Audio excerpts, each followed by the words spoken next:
La télé du développement.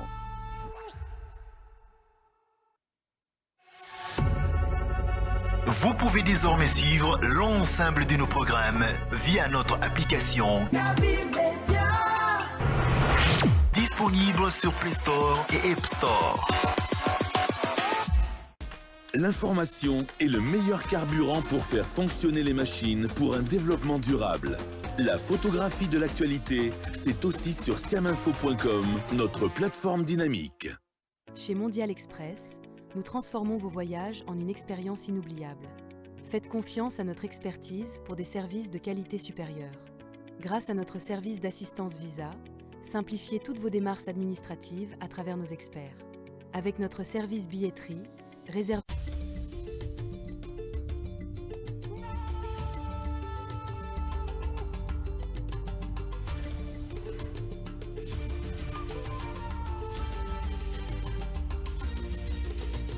Kavi TV, la télé du développement.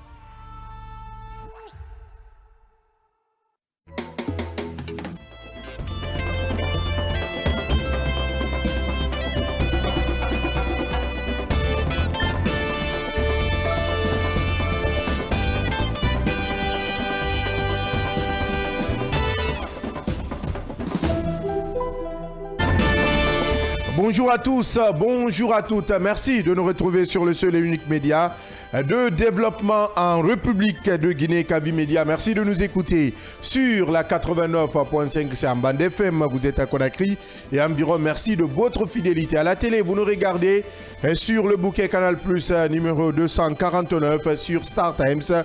Vous nous suivez sur les numéros 113 et 779. Merci également de nous suivre via notre application mobile Kavi Media, disponible sur Play Store et App Store. Merci également de nous suivre grâce à notre site d'information siaminfo.com aussi, que vous pourrez, là également vous pourrez nous regarder ou nous écouter en direct dans cette émission sur nos différents réseaux sociaux. Kavi TV relaie en direct cette émission si vous êtes sur Facebook, Ganga RTV également. Merci de nous écrire si vous êtes en notre compagnie. Écrivez-nous sur le plus 224 629 95 67 67 629 95 67 67. Au menu de ce matin, appel à manifester des forces vives de Guinée, de heurts signalés selon dit dans plusieurs quartiers situés sur l'axe Le Prince à la T8. Un jeune de 20 ans a été mortellement fauché par une balle et plusieurs blessés selon les forces vives de Guinée. Une journée qui a paralysé les activités par endroits dans la capitale guinéenne. Un rapport de force qui inquiète de nombreux observateurs. Les invites à la retenue se multiplient d'ailleurs pour une solution plus pacifique. Les échos avec les débatteurs de cette émission. Après sa menace de ne plus reconnaître le régime militaire le 22 avril 2024, l'Union sacrée des forces vives revient sur ses pas au bord de l'implosion à la suite d'une cascade de démissions. Cette coalition composée de partis politiques ayant pour la plupart participé au premier cadre du dialogue accorde une nouvelle chance au dialogue qui, pour elle, est l'ultime solution en vue d'une sortie rapide de crise. Ces acteurs sociopolitiques invitent leurs pairs de l'opposition au dialogue, de la menace au pacifisme. Qu'est-ce qui a motivé ce revirement de situation de l'Union sacrée dite des forces vives de Guinée? Dr Ibrahima Souri Diallo répondra à nos différentes questions dans cette émission. C'est sans doute la fin de la coopération militaire entre la France et l'Afrique. Le président Emmanuel Macron, comme un coup de massue, a affirmé que le départ annoncé des bases françaises aurait été négocié entre les pays africains qui l'ont décrété et la France, tout en estimant que c'est par simple commodité et par politesse que la France a consenti la primeur de l'annonce à ces pays africains. Une sortie qui n'a pas laissé indifférent des dirigeants africains. La réponse du Sénégal ne s'est pas fait attendre. Le Premier ministre Ousmane Sonko a aussitôt botté en touche cette affirmation, soulignant qu'elle est totalement erronée et qu'aucune discussion ou négociation n'a eu lieu à ce jour. Il explique que la décision prise par le Sénégal découle de sa seule volonté en tant que pays libre, indépendant et souverain.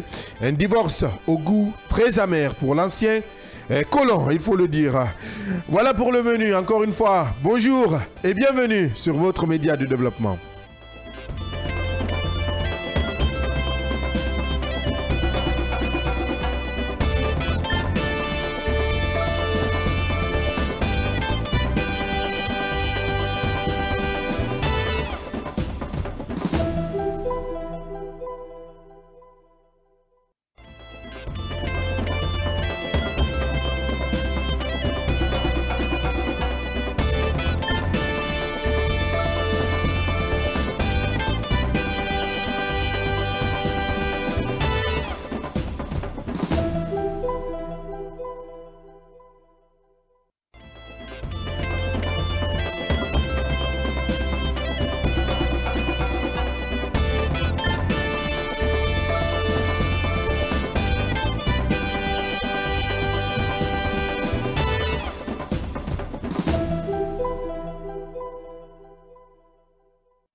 Merci une fois encore, si c'est maintenant vous le faites. Merci de nous rejoindre sur le seul et unique média de développement en République de Guinée avec l'équipe au complet ce matin. Yaya Diallo, bonjour. Bonjour Abdallah, bonjour à tous. Bonjour Mohamed Leba. Bonjour Abdallah, bonjour Mohamed Ba, bonjour à tous. Bonjour Mohamed Ba, le PM, de retour parmi nous. Bonjour Abdallah, bonjour à tous, bonne et heureuse année. Merci, 2025. Bonne année également à toi. Merci.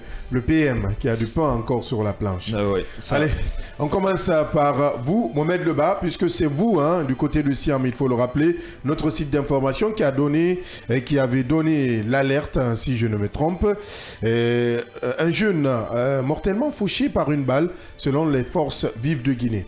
Oui, c'était le bilan hier adressé, disons, d'abord à mi-journée parce que l'incident s'est produit quand même du côté de la transversale, la numéro 8, la T8, comme on aime le dire souvent. Ce jeune qui aurait été fauché par balle parce qu'il faut quand même attendre qu'il y ait quand même l'autopsie et voilà, et toute l'expertise pour confirmer parce que c'est quand même pour le moment un bilan donné par les forces vives qui ont appelé à manifester hier le 6 janvier 2025. Ce qu'il faut dire par rapport à cela, parce qu'aujourd'hui, je crois qu'il y a quand même de l'accalmie qui est quand même de retour dans plusieurs quartiers, notamment à Bomboli hier, où il y avait quand même ces échauffourées quand même qui éclataient entre forces de l'ordre et manifestants à Koloma et d'autres quartiers, notamment à la T8 où ça n'allait pas du tout. Nous avons vu des jeunes très en colère. La plupart, vous allez encore comprendre qu'il y avait assez de gamins. Pour ceux qui étaient sur le terrain hier pouvaient le comprendre. Et de l'autre côté, des forces de défense et de sécurité qui étaient, disons, intraitables face à ces différentes situations. Comment aujourd'hui résoudre ce problème quand il s'agit quand même des manifestations dans notre pays? Des deux côtés, il y a des responsabilités qu'il faille prendre. Si je parle des deux côtés, je parle du côté des forces de l'ordre et du côté des organisateurs des manifestations et des manifestations et des manifestants eux-mêmes. Parce que si vous regardez la méthode de manifestation, ça renvoie encore à d'autres choses aujourd'hui que nous ne voulons pas. Parce que pourquoi? Nous sommes dans une période de transition et on peut manifester tout simplement sans qu'il n'y ait... Parce que hier, vous avez remarqué, il y avait même des pick-up de la CMIS, je crois bien, qui avaient été attaqués.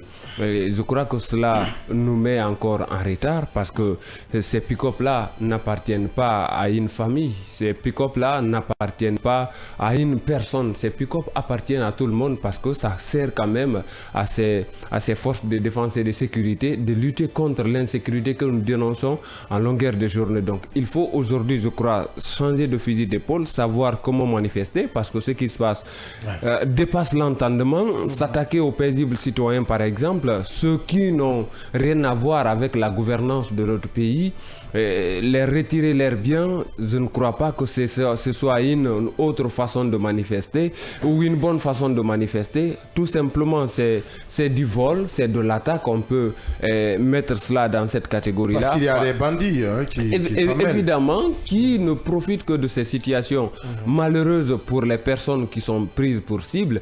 Et hier encore, il y a eu des victimes, disons souvent, parce qu'il y a des victimes collatérales. Et hier, il y a eu la même chose.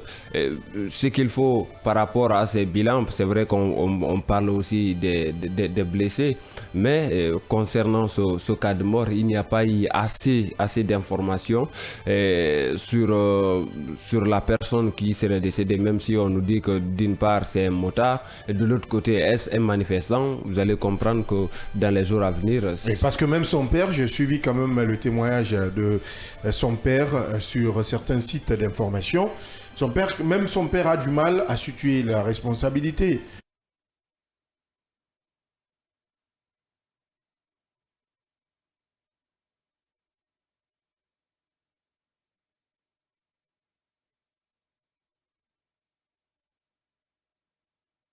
Où on voyait effectivement la victime qui quand même était parmi les manifestants. Et de l'autre côté, voilà, il y a cette prise de parole du père qui, comme vous l'avez rappelé, n'était pas quand même en mesure de situer réellement cette responsabilité. Évidemment. Et surtout dire avec exactitude si l'enfant était sur la route. Sur le terrain. Le problème n'est pas à ce niveau-là. Vous le savez, aujourd'hui, quand on parle de la répression des manifestations, avec des armes conventionnelles, peut-être on pourrait comprendre, mais quand il s'agit quand même des armes létales, je crois qu'il y a encore assez de problèmes à ce niveau-là qu'il faille résoudre, parce que le CNRD, à son arrivée au pouvoir, avait dit quand même que personne n'allait quand même mourir pour son opinion. C'est vrai aujourd'hui que la manifestation, la nature, on peut condamner, mais aller jusqu'à enregistrer des cas de mort, je crois qu'il faut encore essayer de revoir la façon de faire. Manifestation pacifique, mais des échauffourées est signalée à Diallo. Voilà la triste réalité du terrain hier lundi à Conakry. Oui, absolument. On ne le souhaitait pas, on l'avait dit ici. Ouais. Mais que voulons-nous d'autre dans un état où il n'y a plus de dialogue, la communication ne passe plus entre les acteurs, entre les différentes composantes de notre société. Et naturellement, c'est dans l'ordre naturel des choses que cela puisse se passer. Par notre souhait le plus absolu, au regard du contexte de la situation de notre pays, on aurait dit quand même s'attendre à mieux de nos dirigeants. Évidemment. Pour nous faire l'économie de tout ce que nous vivons dans notre pays ici. Ça passe à tout bout de champ des éléments ici dans nos différentes éditions d'information concernant la vie chère dans notre pays ici. Voilà des questions très essentielles qui devraient quand même focaliser les attentions de part et d'autre. Comment faire en sorte que cette pauvreté soit atténuée. Vous avez vu ici, c'est la population de Dubreka. C'est dans les différents marchés ici à Matoto. Où les femmes ont attiré l'attention de nos dirigeants quant à un certain nombre, disons, de prix qui semblent pour eux absolument inaccessibles, tout au plus. Donc c'est pourquoi je pense qu'il est évident, encore une fois, qu'on essaie, même si à l'évidence nous ne voyons pas un interlocuteur, même si ce n'est pas le pouvoir en place, je l'avais rappelé hier, nous sommes en Guinée. Il y a des Guinéens qui peuvent à un certain niveau, encore une fois, si l'occasion leur est permise, de se constituer en bon office et d'aller vers les acteurs. Et de dire surtout à nos dirigeants, parce qu'encore une fois, il faut le rappeler, l'initiative d'un dialogue relève exclusivement de ce qui nous gouverne. Maintenant, le format, c'est là où la discussion peut-être va s'inviter de part et d'autre pour qu'ils trouvent encore une fois le format qu'il faut pour qu'on s'assied et qu'on discute. C'est de là qu'il s'agit. On parle de la Guinée, c'est de Guinée tout court. Je pense qu'il n'y a pas autre chose à dire à ce niveau-là pour que nous sortions de cela. Encore une fois, on l'avait rappelé ici, le rapport de force n'arrangera personne. Et de part et d'autre, il faut le rappeler, on ne peut pas faire de la violence à propos de tout et de rien et s'attendre à des résultats différents. Parce que de toute évidence, après Mamadi, c'est notre Guinéen qui viendra nous gouverner. Donc il faut faire en sorte qu'on essaye de s'entendre et qu'on discute sur des questions très essentielles pour notre nation. C'est cela un État, c'est cela une république. Nous avons vu ici ce qui se passe, un État européen, en l'occurrence la France, qui traverse une crise absolument indescriptible. Mais vous avez vu, tous les premiers ministres qui sont venus ici ont appelé à un dialogue, sont allés vers les autres coalitions, parce qu'ils savent que eux seuls, ils ne peuvent pas gouverner, en quoi amorcer une véritable gouvernance pour pouvoir satisfaire les Français, parce que c'est de là qu'il s'agit aujourd'hui. Il y a un État, il y a un gouvernement qui a la mission de répondre à un certain nombre de besoins de la population. Donc, comme tel, le gouvernement aura besoin, disons, ce qu'on appelle un consensus de la part de ce qu'on peut considérer comme étant des adversaires, parce que tout simplement, ce sont des gens qui veulent, ou tout au plus, qui dénoncent la façon de faire et qui, par ailleurs, proposent des solutions. Je pense que c'est ce qu'on appelle le débat politique, le débat démocratique, et ce qu'il faut permettre... Donc, il faut forcément quitter les rues. Donner une chance au dialogue, finalement. J'ai dit bien, on ne devrait pas en arriver là, au niveau de ces manifestations-là. Donc, tout le monde est coupable. Tout le monde est coupable, naturellement. Tout le monde est coupable. Et la première responsabilité incombe à qui? À ce qui nous gouverne. On ne peut pas passer par le dos de la cueur. C'est de là qu'il s'agit aujourd'hui. Il faut qu'ils acceptent de discuter avec les autres. Il s'agit là de la Guinée, quoi qu'on en dise. Et je pense qu'on l'a dit ici, ces organisations internationales, puisqu'il y a ce qu'on appelle ce principe de subsidiarité entre la CEDEAO, l'Union européenne et un certain nombre d'institutions. Nous avons vu ce que la CEDEAO quand même a recommandé aux Guinéens, à la junte. Il faut un dialogue constructif, inclusif et participatif. C'est ce qui va nous permettre de sortir de cela. Et si nous attendons à un miracle peut-être venant d'un partenaire ou d'un pays voisin, je crois que nous aurons tout faux de croire que la solution viendra d'ailleurs. La solution doit être là. Et il faut qu'on comprenne cela de part et d'autre. Encore une fois, nous sommes dans une république. Acceptons de se parler. Il s'agit de la Guinée. Et ça relève de la chimère de croire qu'on peut continuer comme ça sans pour autant qu'on essaie de tenir compte disons, des revendications des uns et des autres. Encore une fois, pas des revendications personnelles. Il faut éviter la sourde oreille. Tout à fait. Des revendications personnelles ou des revendications égoïstes. C'est des revendications qui concernent la République, la vie de la nation. Il faut qu'on s'écoute et qu'on se parle. C'est en cela que nous allons sortir dans cette situation. Vous avez vu ici, ça fait très mal que nous entendons de morts encore et encore dans ce pays-là.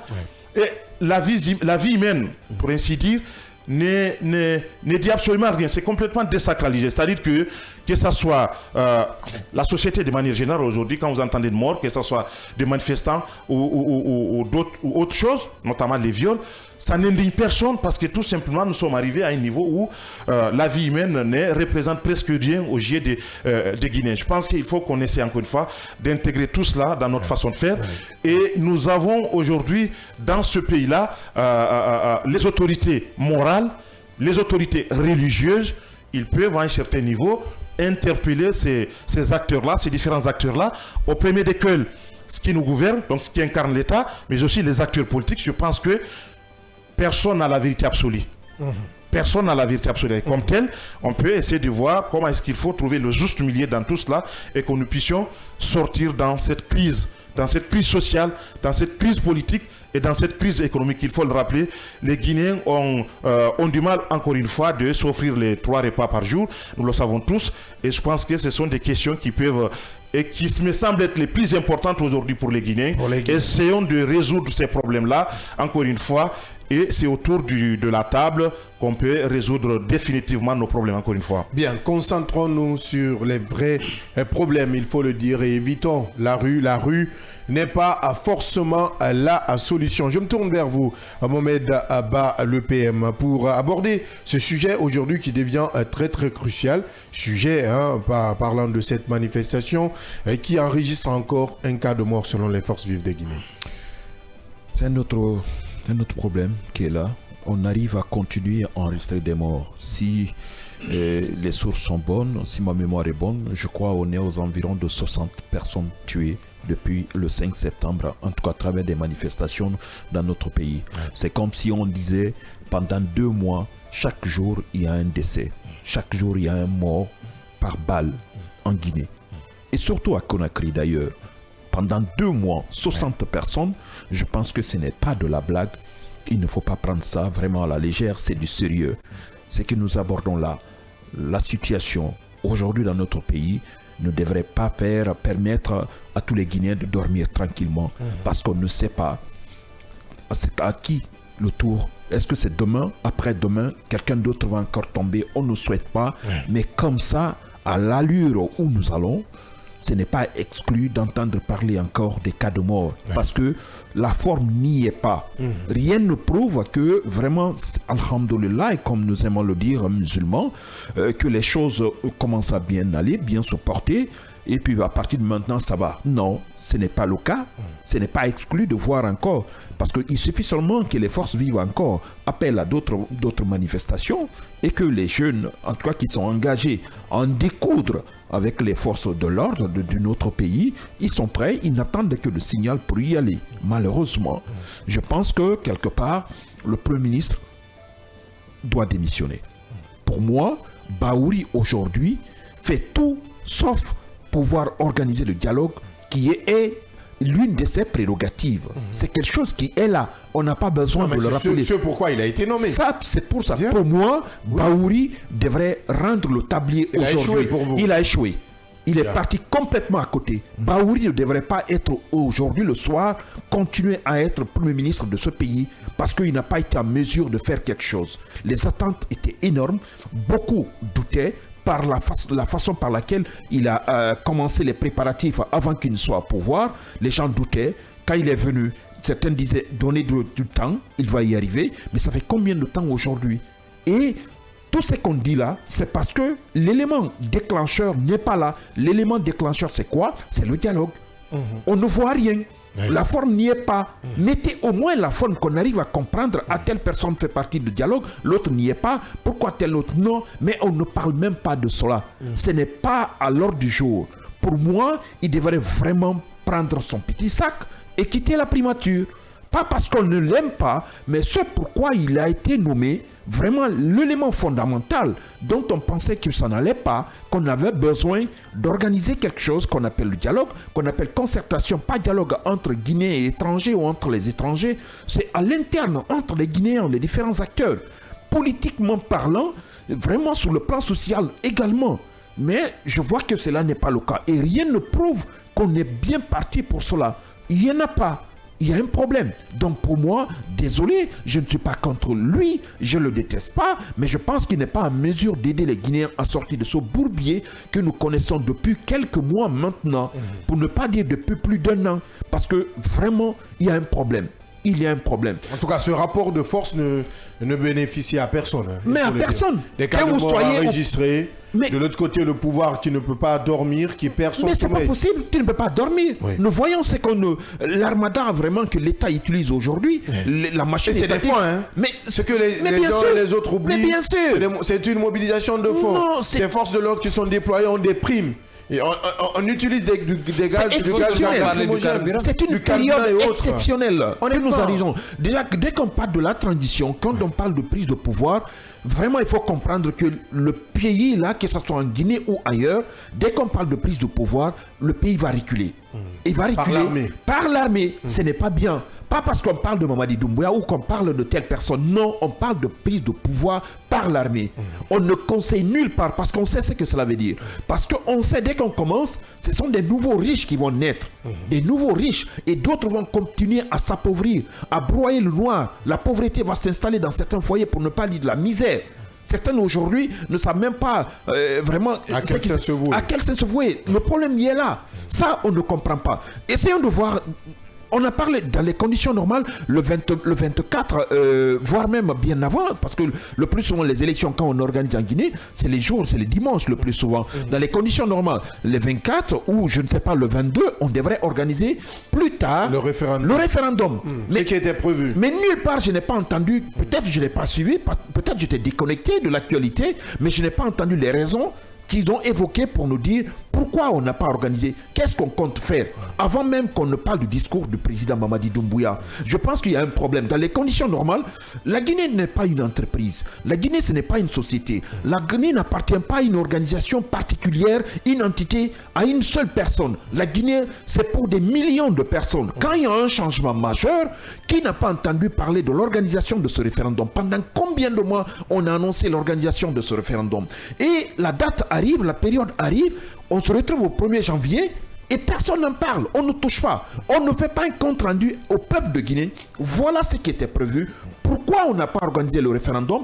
Problème technique, problème financier, on ne sait pas jusqu'à présent. Est-ce qu'on va organiser cela au-delà du discours du président de la, comme on appelle, le 1er janvier ou le 31 décembre 31 décembre. Mais on n'en parle pas. On ne sent pas cela pendant les discours. Et il le faut. C'est une obligation. Qu'on le veuille ou pas, qu'on parle que c'est on a une période de transition, que vraiment, on peut aborder certains sujets, il faut les aborder sur la pointe des pieds ou prendre avec pincette. Je pense que la Guinée appartient aux Guinéens. Et cela, qu'ils soient au pouvoir actuellement ou pas, ceux qui ont envie de venir, il faut essayer de voir qu'est-ce qu'il faut faire. Mais est-ce que les politiques n'ont aussi pas contribué à cela? Parce qu'aujourd'hui, on parle de manifestation. Si on parle de manifestation, c'est qu'il n'y a pas entendement. Non, mais ça, c'est quelque chose que, d'abord, je viendrai sur le cas des politiques également. Aujourd'hui, on parle de manifestations parce que quelque part, il y a le cas des politiques. Mais moi, d'abord, l'essentiel, c'est qu'ils sont à la tête. C'est eux qui sont les principaux responsables. Pourquoi? Parce qu'ils ont dit au professeur que le professeur Alpha Condé n'est pas en mesure d'amener la Guinée là où souhaitent aller les Guinéens. Cela n'est pas. Ils ont dit qu'ils peuvent le faire. Mamadi à la tête d'une équipe de Guinéens, il faut le dire aussi, composée de Guinéens. On allait changer beaucoup de choses. On est en train de faire beaucoup de choses. Mais l'élément fondamental dont on sait qu'on ne peut pas aller sans cela dans un pays organisé, dans une entité organisée, qu'on appelle le choix du peuple, le choix des citoyens, il faut faire quelque chose par rapport à cela. Il ne suffit pas de faire des routes. C'est bien, c'est important. Qui va dire qu'il n'est pas d'accord? Pour aller plus vite, si je comprends bien, on va dire que on tend vers l'échec de la transition pour vous. Pour ce moi, qui amène aux manifestations. Mais c'est pour ça que j'ai commencé par dire... Les objectifs n'ont pas été atteints. Déjà, j'ai commencé par Abdallah. Oui, c'est pour ça que j'ai commencé par la démission du Premier ministre. Parce que le Premier ministre, le côté, c'est lui, le côté civil de cette transition. De la transition. Civil et politique. Les deux, s'il faut le dire comme ça. Les deux, civil et politique, les deux. Si lui, il a échoué... L'échec du dialogue nous a amené vers de nouvelles manifestations. De nouvelles manifestations. On enregistre de nouveau un cas de mort et qui malheureusement écœure le Guinéen. Et là, les politiques, malheureusement, eux, leur profession, c'est de comment gérer. Préparer la gestion comme on appelle, des affaires à la tête, au sommet de l'État. Si vous n'avez pas de stratégie, ce n'est pas seulement à travers des manifestations. Ils vont me demander, mais qu'est-ce qu'il faut alors faire pour pouvoir faire afin d'attirer l'attention des politiques? Quel est le moyen de pression? Moi, je ne peux pas le faire. C'est parce que je ne suis pas politique, parce que je n'ai pas dit que moi, je vais organiser. Même si c'est comme on appelle, c'est mon domaine, je ne peux pas le faire. Même si j'allais dire que j'ai des idées, c'est pas moi. C'est à Selou Daleng, à Sidi Touré, à Lansana Kouyaté, je ne sais encore avec quel parti politique, le RPG, vraiment de dire quelque chose, qu'est-ce qu'il faut faire, mettre une stratégie en place, ce n'est pas dire seulement une autre stratégie, au-delà de dire il faut manifester, il faut faire ceci, il faut faire cela. C'est à eux de trouver. Ils vont dire que mais qu'est-ce qui nous reste maintenant? On n'a pas d'armes. Nous n'avons que la seule possibilité que nous avons, ce sont des manifestations. Je pense qu'il y aura, si on dit cela, si ça se prouve que c'est ça seulement, ils n'ont que cet élément, je pense que eux aussi, ils sont partis à côté, ils ont échoué dans leur comportement, dans leur stratégie, dans leur façon de faire. Donc il est temps qu'on se réveille Et que ceux qui sont au pouvoir et ceux qui aspirent à être à la tête de ce pays, qu'on arrive à voir ce qu'il faut faire. Mais ce qui reste clair, le CNRD doit organiser obligatoirement ce qu'on appelle le dialogue, parce que c'est obligatoire. La Guinée appartient à tous les Guinéens, pas pour une entité seulement. Le dialogue, rien que le dialogue. Nous ouvrons également le débat avec notre invité de ce matin. Nous allons essayer de l'avoir tout à l'heure après la menace, après sa menace de ne plus reconnaître le régime militaire le 22 avril 2024. L'Union sacrée des forces vives de Guinée revient sur ses pas au bord de l'implosion à la suite d'une cascade de démissions. Cette coalition composée de partis politiques ayant pour la plupart participé au premier cadre de dialogue accorde une nouvelle chance au dialogue qui pour elle est l'ultime solution. En vue d'une sortie rapide de crise, ces acteurs sociopolitiques invitent leurs pairs de l'opposition au dialogue ou autour de la table, de la menace au pacifisme. Qu'est-ce qui a motivé ce revirement de situation de l'Union sacrée dite des forces vives de Guinée? Tout à l'heure, nous allons avoir au bout du fil le docteur Ibrahima Souri Diallo qui va tenter de répondre à nos différentes interrogations dans cette émission Le Scanner. D'ici là, je me tourne vers vous.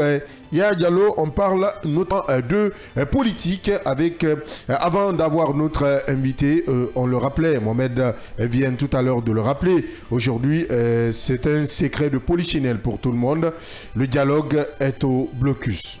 Le dialogue est au point mort et on l'a rappelé ici. C'est tellement évident et clair que on ne peut pas passer par mille semaines pour dénoncer ce qui se passe là. Pour le cas spécifique du Premier ministre, on l'avait rappelé ici à l'occasion de nos émissions précédentes. Ce n'est ni plus ni moins un échec. Quand vous êtes un Premier ministre, chef du gouvernement, on vous l'a rappelé, votre mission, surtout mission principale, c'est de promouvoir le dialogue social et politique au-delà de la coordination de l'action gouvernementale et de son impulsion. Il y a le dialogue social et politique qui est primordial. Ça devrait être son cheval de bataille en tant que Premier ministre, chef du gouvernement. Et son arrivée avait suscité un espoir au sein de l'opinion, notamment même au sein de ce qu'on considère comme étant l'aile dure de la classe politique, le RPG, l'IFDG, l'IFR, ainsi de suite. Mais tout le monde avait salué quand même l'arrivée de M. Bahouri. Malheureusement, même ses pairs avec lesquels il était dans les autres coalitions à l'époque très proche du CNRD, l'ont fustigé parce que tout simplement il n'y a pas eu des actions, des actes concrets allant dans ce sens-là. Nous sommes à ce niveau-là. On est désolé, hein. On est désolé parce qu'il s'agit de Bahouri qui a une expérience politique de plus de 30 ans dans ce pays-là, qui a, disons, dont beaucoup de jeunes ont épousé, disons, sa combativité politique, son dynamisme. Bahouri qu'on a connu ici de par le passé ici. Quand on parle de Bahouri, vous vous rappelez de 2010 à 2016-17, vous savez ce que cela veut dire avec les discours qu'il tenait. Oui. Défenseur des droits de l'homme, homme politique de la première génération. Oui, c'est pour toutes ces raisons. Oui, c'est ça. On ne va pas s'apesantir que sur lui. C'est un petit maillon de l'échec de ce dialogue. Il y avait, comment je peux dire ça, Bernard Goumou qui a échoué. Mais Bernard, Bahouri est venu on vous dira avec Bernard, il y avait ce qu'on appelle ces comités de suivi et d'évaluation d'un certain nombre de comités permanents de suivi des résolutions du cadre de dialogue. Issus des résolutions des cadres de dialogue qui fonctionnaient. Nous avons réussi ici Donamou, un inventrier, qui nous dit depuis qu'il est arrivé du PM Bahouri, il n'y a pas eu. C'est-à-dire qu'au-delà de ce que nous dénonçons ici, c'est que les mêmes membres de ce cadre de suivi sont allés vers le Premier ministre, mais finalement, ils n'ont pas pu avoir ce qu'on appelle une réponse. Des cadres qui ont des partis qui ne sont pas en règle. Et par ailleurs aussi, qui s'attendent à des primes. On le sait. On le sait. Donc là aussi, il y a un sur roche. C'est des partis aussi qui réclament des primes. Plus loin. C'est pas ce qui est plus évident. Ce qui est plus évident, c'est qu'aujourd'hui, au-delà de ce parti-là, il y avait une nécessité absolue et urgente de mettre en place un cadre de dialogue. Et c'est lui, le Premier ministre, qui avait rappelé ici qu'il n'allait pas se concentrer sur le cadre de dialogue qui existait et qu'il allait élargir, pourquoi pas, essayer d'implémenter notre cadre de dialogue pouvant permettre à tout le monde de venir discuter autour de la table. Nous savons bien que la responsabilité n'incombe pas qu'à lui, Mais on s'attendait mieux à lui en tant que Premier ministre. Mais on va poser le diagnostic directement. Les facilitatrices qui se retirent du processus. Baouri est seul face à tous. Est-ce qu'il avait d'avance ou en amont, il avait déjà échoué? Avant d'arriver. En amont, oui, en amont. Dès qu'il a été nommé, on a vu comme les facilitatrices se retirer. Et on sait, toi et moi, nous savons le bras de fer qui existe déjà entre Baouri et une des facilitatrices qu'on ne va pas citer ici. Une des facilitatrices qui voulait son poste aussi. Bien. Voilà, qui voulait son poste et elle n'en a pas eu, malheureusement. Et je pense qu'on ne peut pas, et c'est le problème de la Guinée ici. Bien. On prend des problèmes personnels, on en fait un problème d'État. Bien. On bloque le pays. Toutes les crises que nous vivons aujourd'hui, voilà, c'est des problèmes personnels, interpersonnels qu'on a transformés en des problèmes d'État depuis un bon bout de temps. Regardez les embouteillages ici sur les axes de Conakry, vous verrez que c'est des individus comme ça qui ne sont pas contents, qui bloquent tout le monde. S'il en est de même pour le fonctionnement de cet État aujourd'hui dans ce pays, il faut qu'on se dise la vérité, il faut qu'on sorte de cela. Maintenant, si on voulait le poste de la primature, on n'en a pas eu, Baouri en a eu, on décide de se retirer. Je pense que, à la limite, c'est irresponsable de qui qu'il soit, parce que tout simplement, il y a la Guinée. Et je crois que la Guinée prime sur tout. Abdallah, face à la Guinée, vous vous inclinez. C'est les guerres d'ego. Vous vous inclinez. C'est les guerres d'ego qui fatiguent ce pays.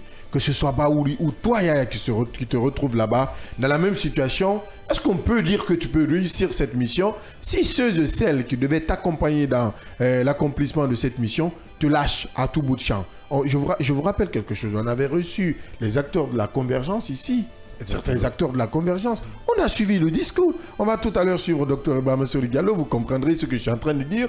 Qui avait pour seule ambition ou pour seule mission de faire quitter, de faire sauter Baouri, éjecter Baouri de sa chaise. Tu te rappelles de ce discours? Ouais. Ici, tenu dans cette émission, le scanner. D'ailleurs, la seule coalition qu'il avait récusée. Il avait récusé. Ouais. Aujourd'hui, est-ce que Baouri, en amont, comme je l'ai rappelé tout à l'heure, Mohamed Gleba pouvait réussir une mission pendant que ses soutiens, ses piliers l'avaient déjà lâché? Bon, vous l'avez dit. C'est pas un procès à Baouri. Baouri semble, je dis bien, je pèse les mots, parce qu'ils sont très innocents, c'est nous qui les rendons coupables. Baouri semble hériter d'un échec. Il semble hériter d'un échec, parce que vous l'avez rappelé, avant Baouri, il y avait Goumou qui était là. On parle dans notre cadre de dialogue qui s'est tenu, mais avec qui? On a dialogué avec qui? J'ai du mal à comprendre qu'on joue un match de football sans son adversaire. L'adversaire, c'est quand il y a l'adversaire, on parle d'un match. Mais sinon, c'est un entraînement. Parce que tout simplement, vous décomposez votre propre équipe pour en faire, en tout cas pour jouer un match, c'est un entraînement. Mais un adversaire, c'est ce qu'on appelle match. Et c'est cela, réellement, à cela ressemblait ce cadre de dialogue qui avait été tenu, il faut quand même se dire la vérité, sous Goumou. Parce que tout simplement, il n'y avait presque pas ceux qui réclamaient quelque chose, c'est-à-dire de cette bonne gouvernance et ceux qui tiraient au bazooka sur la manière dont la transition était gérée. Je parle du RPG Arc-en-Ciel, je parle de l'UFDG. En tout cas, rares sont ceux qui aujourd'hui sont sur le terrain, parce que même le FNDC, et que ce soit l'autre FNDC ou le FNDC politique, il n'y avait personne. Pourtant, au départ, c'est-à-dire à l'arrivée du CNRD, nous avons vu qu'il y avait quand même ce petit rapprochement, ne serait-ce que pour peu de temps.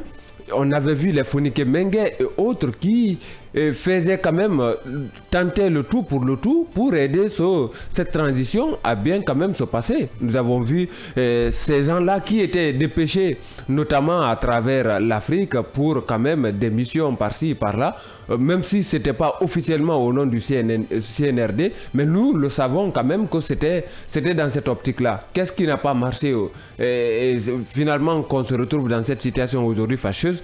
Je crois qu'il y a un véritable problème et qui n'arrive pas à toucher son épilogue, ce problème d'intérêt personnel.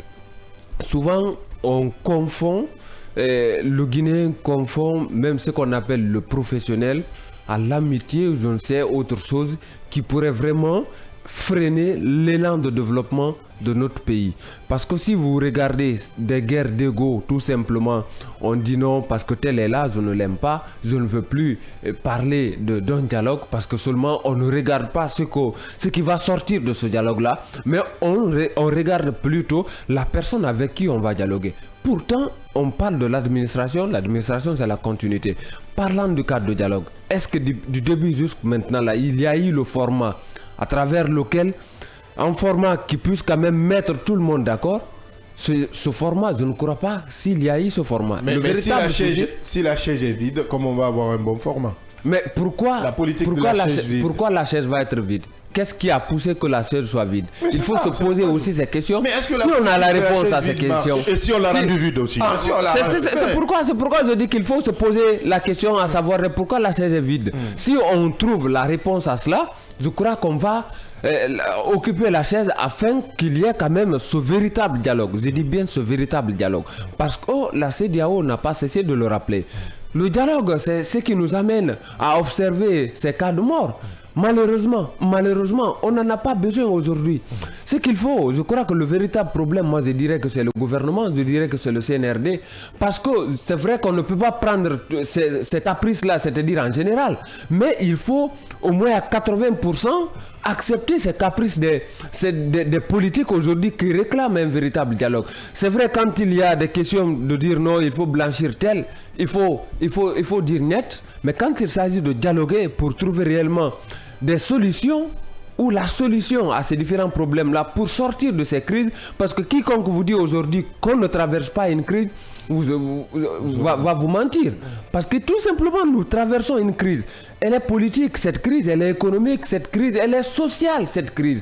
Nous connaissons l'importance du cadre de dialogue pour la survie de la nation, pour la paix durable. Et aujourd'hui, il faut quand même se dire, ce dialogue n'est pas là. Et on ne voit même pas des symptômes d'un cadre, d'une organisation, d'un cadre de dialogue. Mais il faut, Mohamed Ba, il faut forcément se retrouver. Quoi qu'il en soit, on finit toujours les plus grandes guerres. Ce sont, comment je peux dire ça, ont été résolues. Merci. Les plus grandes crises, j'y arrive, ont été résolues autour de la table. Et aujourd'hui, la Guinée ne peut pas déroger à cette règle. Je ne sais pas, peut-être c'est des martiens qui vont tomber du ciel pour pouvoir nous aider à sortir de cette situation, de cette crise sur tous les plans, comme il l'a rappelé tout à l'heure. Je pense que ce problème, il n'y a aucune possibilité, quelle que soit la volonté des acteurs qui sont au pouvoir aujourd'hui, des hommes qui sont au pouvoir, les Guinéens qui sont au pouvoir, ils ne peuvent pas gérer toutes les affaires de ce pays, quelle que soit leur volonté. Moi, je me demande qu'est-ce qui se passe pour qu'on arrive à garder le statu quo depuis combien de temps.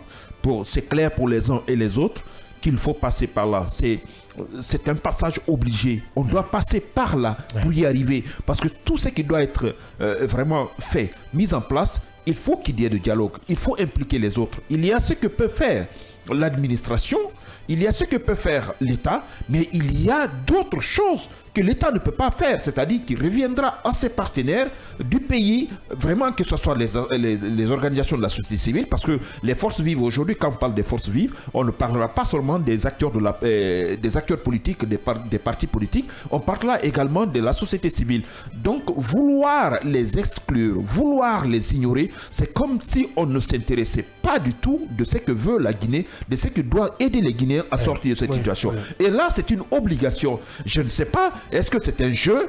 Est-ce que c'est un jeu qu'on est en train de faire, juste le temps pour résoudre certaines choses que nous ne maîtrisons pas, que nous ne connaissons pas, nous ne savons pas? Et pourtant, c'est maintenant qu'il faut s'intéresser. Tout ce qu'on dit là, on parle de l'organisation de ces différentes élections. Qui vous dit, qui vous donne l'assurance que les élections dont on parle encore pour 2025, que ces élections auront lieu comme indiqué en 2025? Pour le moment, je n'ai aucune conviction, même si on placerait ces élections le 31 décembre 2025, pour moi, je ne vois rien qui peut me dire oui, c'est bien parti, on peut organiser les élections en 2025. Mais pour moi, personnellement, ça n'engage que moi, parce que l'observation que j'essaie de faire de la part des acteurs du pouvoir qui sont au pouvoir aujourd'hui, de la part du CNRD, en voyant ce que l'aura ou ce que dégage le CNRD envers les partis politiques, ce qui est en train d'être fait à l'endroit des acteurs de la société civile, vraiment c'est que en tout cas, et parlant également des médias, on se rendra compte, pour moi, que rien ne me dit qu'on peut organiser une élection digne de nom dans notre pays en 2025. Donc il est temps, je pense... Non mais il ne faut pas être pessimiste. Abdallah, qu'est-ce qu'on n'a pas dit par rapport à ces élections courant 2024, par rapport à la date du 31 décembre, quand on était encore à 6 mois. Pour cette année, il y a le PNRAVEC qui se déroule, qui évolue bien. On a au moins, il faut avoir une petite... Abdallah veut se moquer des Guinéens ou quoi? On a l'avant-projet de nouvelle constitution. Oui. Moi, je te parle des faits là. Oui. Ce n'est pas une observation. Je te parle de ce qui est là. Oui. Qu'est-ce qui a été fait? Le PNRAVEC est déjà en cours. Oui, ce que je te dis. Ça devrait continuer jusqu'au mois de janvier. On a les audiences foraines. Je ne t'ai pas demandé de ce qui devait être fait. Je te dis de ce qui est là. Ce qui est là, les faits. Maintenant, là, ce qu'on a. Entre griffes, cela dont tu parles là, cela n'est pas là. Si tu me permets de faire cette apologie, cela n'est pas là. On est en pleine audience foraine pour permettre à tout le monde d'être fiché. Ça, c'est avec le PNRAVEC. On est avec l'avant-projet de nouvelle constitution. Peut-être après l'émission, je vais te donner la dernière mouture. Et tu vas voir, avant que le président ne consulte selon son adresse à la nation, des spécialistes, des constitutionnalistes. C'est ce qui est là. Abdallah. Ça, au moins, c'est un ça là, ce dont tu parles là, les éléments dont tu parles là, qui sont des éléments réels, que selon toi, qui des éléments palpables, que des faits. Mais c'est des faits. Ces faits dont tu parles là, c'est formel. Ces faits n'ont pas de contenu. Pour moi, ces faits n'ont pas de contenu. C'est-à-dire, quand on parle de tout ce qu'on peut appeler, comme on appelle le recensement, je ne sais encore quoi, des audiences foraines et tout ça, est-ce que c'est le travail de l'exécutif tout, du début à la fin? Je te dirais non. Il y a une partie qui peut être, ou bien qui doit être remplie par l'exécutif. L'autre partie ou des autres parties, des différentes autres parties, d'autres activités ou d'autres actions qui doivent être menées sur le terrain, doivent être effectuées, exécutées par les autres partenaires qui peuvent être des partis politiques, qui peut être également, comme on appelle des partenaires extérieurs. Des partenaires extérieurs. L'avant-projet ne relève pas de l'exécutif. L'avant-projet, Abdallah. Ça, c'est du législatif. C'est le CNP. Sortons de tous ces petits détails-là, parce que l'ensemble de tout ça... C'est juste pour répondre à ce que tu as dit. Non, ça n'a pas donné de résultats probants pour nous d'aller au moins au référendum. Donc, tout ce qui devrait être fait pour aller au référendum, ne me parlez pas de ces éléments aujourd'hui parce que c'est un échec. Ça, il faut que tu sois d'accord avec nous. Ça, c'est deuxièmement. On ne sera pas s'arrêter. Maintenant, qu'est-ce qu'il faut faire? Qu'est-ce qu'il faut pour ne pas qu'on continue à tergiverser, à tourner autour de pot? Il faut impliquer tous ces partenaires qui ont un rôle fondamental, un rôle crucial à jouer dans les préparatifs de ces différentes élections, la mise en place de ces différents documents. On a vu, on parle de ces audiences foraines et ça, avec les acteurs de la société civile. On ne peut pas les faire de façon isolée. On ne peut pas le faire parce que j'ai un petit là qui a une structure là et que je vais le booster pour le faire et qu'on voit l'audience, on dit que c'est toute la Guinée qui est concernée, c'est toutes les formations ou tous les acteurs qui sont impliqués par rapport à cela. Je sais de quoi je parle parce que j'ai vu les sensibilisations du côté de Kindia. Les détails, j'en sais un peu. Donc pour moi, il faut qu'on essaie d'impliquer tous les Guinéens. On a notre invité au bout du fil, Dr Ibrahima Souri et Diallo. Il est membre de l'Union sacrée des forces vives de Guinée. Docteur, bonjour, bienvenue dans cette émission Le Scanner. Bonjour docteur, bienvenue dans cette émission Le Scanner du côté de la réalisation. Est-ce que docteur Ibrahima Souri Diallo est là? Parce qu'on me signale qu'il est déjà au bout du fil. Bonjour docteur, bienvenue. Malheureusement, docteur, il n'est pas là depuis 15 minutes. On essaie de le joindre.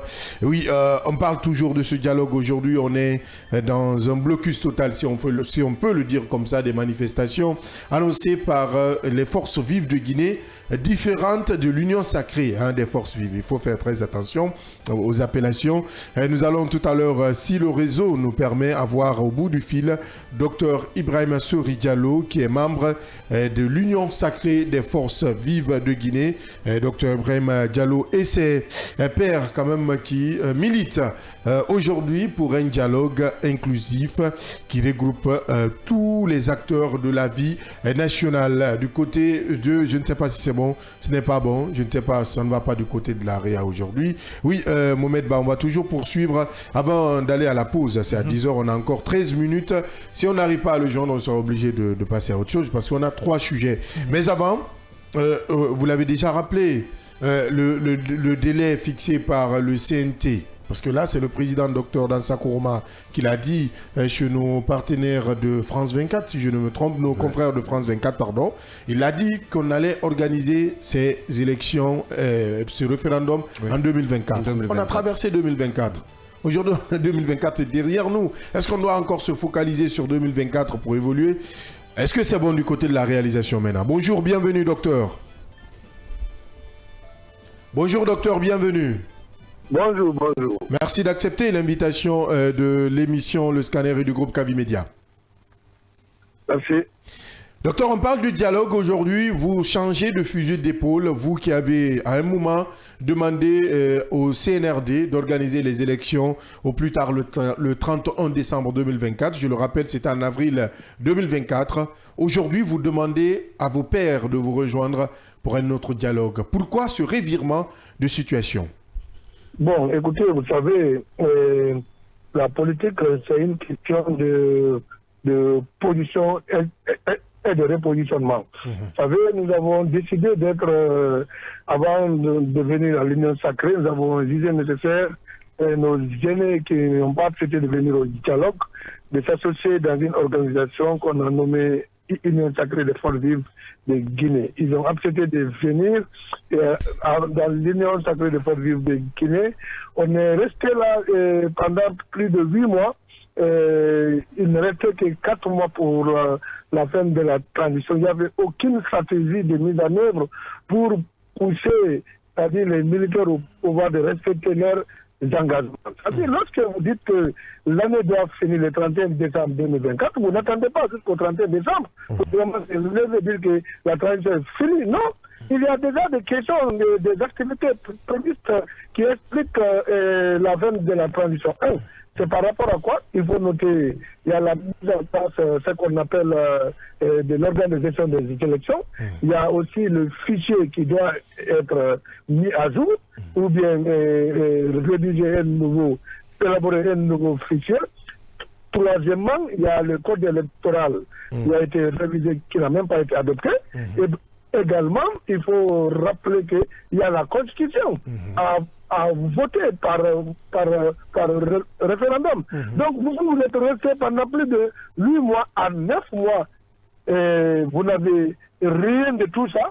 Et vous dites que vous êtes en train d'attendre jusqu'à la dernière minute pour relever. Ça, c'est pour engager la guerre contre les militaires. Pour moi, si on devait manifester, ça devait commencer au mois de mai. Au mois de mai, quand vous quittez mai, vous venez, c'est-à-dire jusqu'au mois de juin, si rien n'était fait, on devait se lever à ce moment-là. Mais si on attend jusqu'au 31 décembre pour dire maintenant, aujourd'hui 31 décembre, c'est fini, c'est d'engager des activités. C'est pendant que les jeunes ne sont pas là. Nous sommes là en Guinée. Nous vivons le fait en temps réel. Et ils sont, c'est-à-dire à l'extérieur, ils ne font que rester dans leur appartement bien climatisé. Mais docteur, ils ont des représentants ici. Voilà. Donc, nous, on a jugé le nécessaire d'essayer de rappeler c'est-à-dire les militaires au pouvoir à l'ordre. Qu'est-ce qu'il faut? Vous avez déjà une transition ratée. Parce que quand on dit une transition ratée, les engagements ne sont pas tenus. Si les engagements ne sont pas tenus, il faut qu'on reconsidère les positions et trouver qu'est-ce qui n'a pas marché, qu'est-ce qu'il faut pour que ça marche. Cette partie, nous avons besoin d'attendre le président dans son adresse à la nation, et puis pour le dire avec les mots. On a écouté le président, on a vu que le président, les mots qu'il n'a jamais prononcés depuis qu'il est venu au pouvoir, il a osé cette fois-ci le prononcer. C'est quoi? C'est-à-dire, il dit que toutes les élections s'organiseront, c'est-à-dire dans l'année 2000. Que 2025 sera une année électorale. C'est différent de toutes les élections, docteur. C'est vague, hein, docteur, c'est très vague. Une année électorale, ça ne veut pas dire que toutes les élections auront lieu en 2025. Écoutez, une année électorale, une seule élection peut nous donner cette expression. Suivez-moi, réécoutez son discours. Il a dit, je le répète mot par mot, il a dit le vote référendaire, le référendum, les élections présidentielles et législatives et communales se tiendront. Il a dit, regardez son discours, c'est dedans. Après, il a dit c'est une année électorale. Quand il a fini de citer tout, il dit c'est une année électorale. Donc ce n'est pas à dire qu'il ne l'a pas dit. Hein. Donc, c'est rectificatif à votre niveau. Réécoutez son discours. Voilà. Docteur. Je passe. Docteur. Je passe. Je peux? Oui, allez-y. Voilà. Donc, secondo, nous avons quand même regretté dans son discours du fait qu'il a eu tout le temps. Il a eu tout le temps pour vraiment nous parler de l'organisation de toutes les élections, mais il n'a pas donné la périodicité, il n'a pas donné les moyens qui doivent accompagner pour la mise en place, c'est-à-dire pour la mise en œuvre de ces activités. Parce que nous avons compris, la CEDEAO et le gouvernement guinéen, à l'époque, Maurice Condé, ministre de la Protection du territoire, quand ils ont fixé le délai de 24 mois de transition pour un chronogramme, ils n'ont pas défini les moyens.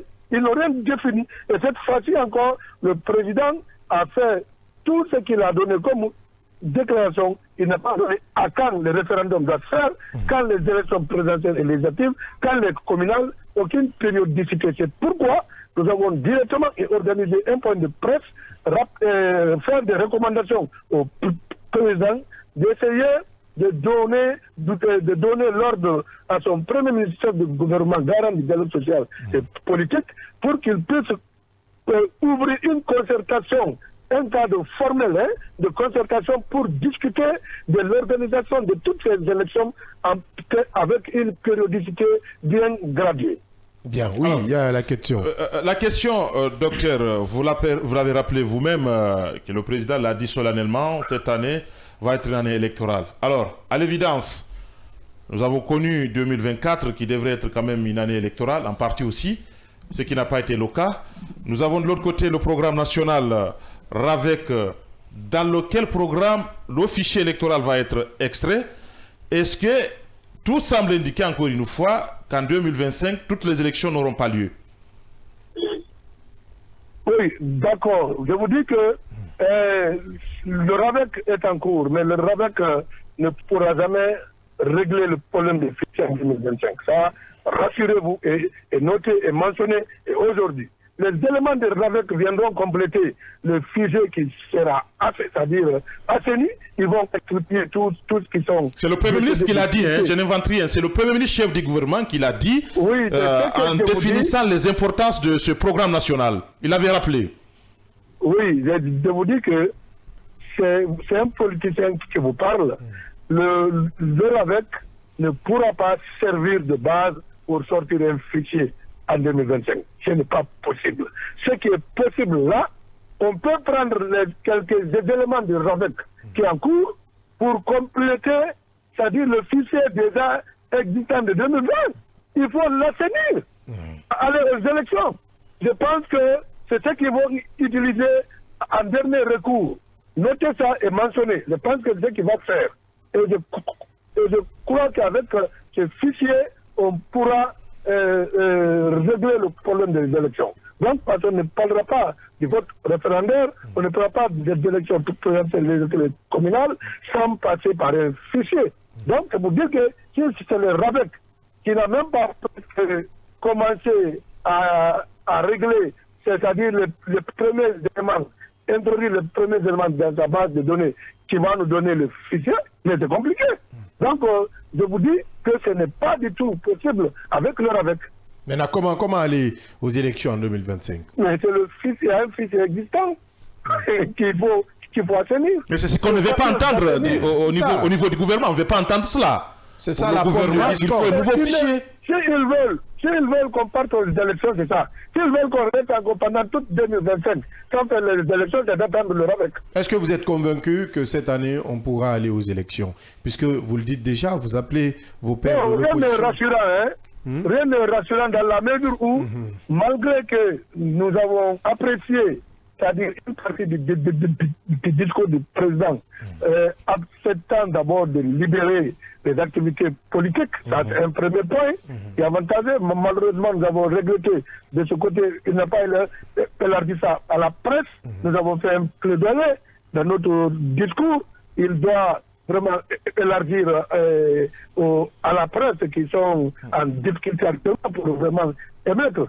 Donc, et ensuite, nous avons également regretté du fait que les moyens qui doivent couvrir les activités n'ont pas été définis. Donc, c'est pourquoi la nécessité d'ouvrir un cadre formel de concertation pour discuter tous ces paramètres allant dans le sens des objectifs fixés par le président.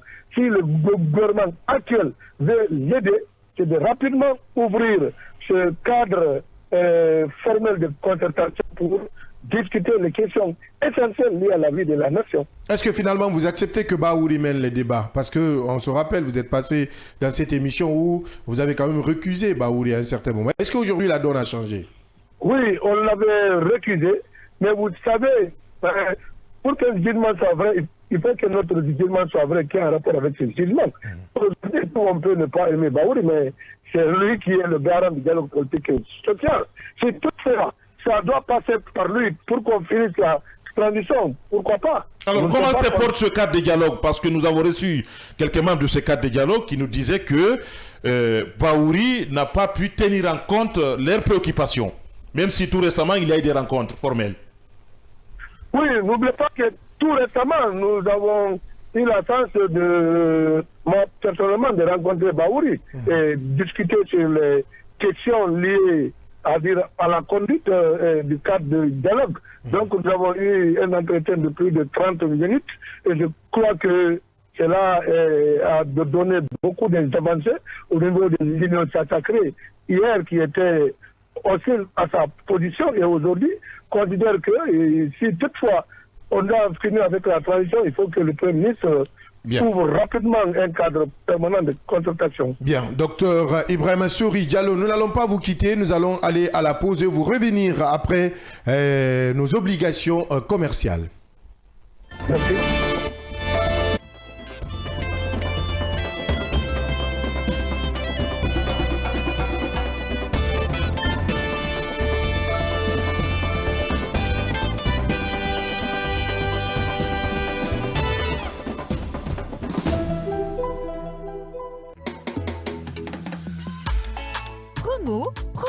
Promo exceptionnelle, le 50-50. Pour la fin d'année, Cavimedia vous réserve beaucoup de surprises. Institutions, entreprises et particuliers, du 15 décembre au 15 janvier 2025, Cavimedia lance une grande promo. La promo 50-50. Venez communiquer chez nous avec 50% de réduction sur les tarifs des spots télé et radio pour valoriser votre maison, vos produits et services en payant seulement la moitié des frais de diffusion pendant un mois. C'est pas génial ça? La promo 50-50 du 15 décembre au 15 janvier 2025, c'est seulement sur... Chez Mondial Express, nous transformons vos voyages en une expérience inoubliable.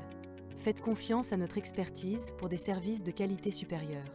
Grâce à notre service d'assistance visa, simplifiez toutes vos démarches administratives à travers nos experts.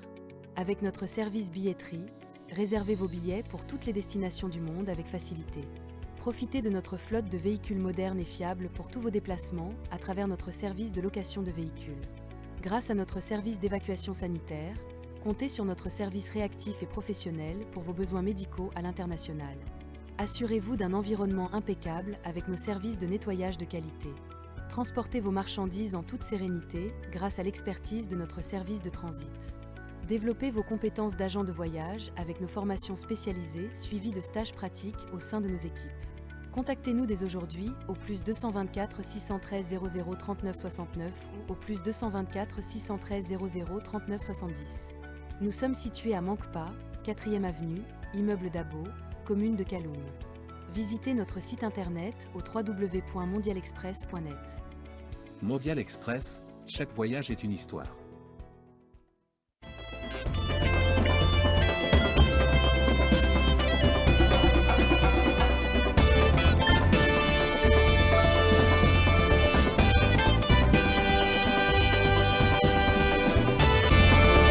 La page publicitaire, vous l'avez déjà compris, avec notre partenaire Mondial Express. Faites-y un tour si vous avez en tout cas des occasions de voyage et autres. Vous ne serez pas dessus. Nous, on va continuer avec notre invité de ce matin, Dr Ibrahim Souri Diallo. Avec lui, nous parlons de la relance du cadre du dialogue inclusif interguinéen pour une sortie rapide de crise, si c'est bon du côté de la réalisation. Dr Diallo, est-ce que vous êtes au bout du fil déjà? Oui, je suis là.